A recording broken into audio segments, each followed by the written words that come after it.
মাঝে আর একটাই মাত্র দিন, তারপরেই 21শে জুলাই। কলকাতা থেকে দূর দূরান্তের জেলা সর্বত্র চূড়ান্ত প্রস্তুতির ব্যস্ততা। এরই মধ্যে মহানগরে আসতে শুরু করেছেন তৃণমূলের কর্মী সমর্থকরা। চলছে মঞ্চ বাঁধার শেষ পর্যায়ের কাজ। মোট 3টি মঞ্চ তৈরি হচ্ছে তৃণমূলের শহীদ দিবস উদযাপন উপলক্ষে। এবার মূল মঞ্চ হতে চলেছে 54 ফুট লম্বা ও 24 ফুট চওড়া।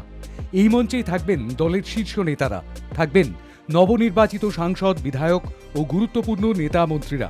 এছাড়া তৈরি করা হয়েছে 48 ফুট দীর্ঘ ও 24 ফুট প্রস্থের একটি দ্বিতীয় মঞ্চ। তাতে বসবেন বিভিন্ন পুরসভার কাউন্সিলররা।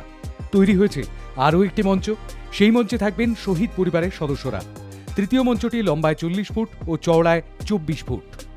মঞ্চে ওঠার জন্য সিঁড়ি নয়, থাকছে র্যাম্প, যার উচ্চতা হবে প্রায় 10 ফুট। এবারেও থাকছে 13টি জায়ান্ট স্ক্রিন।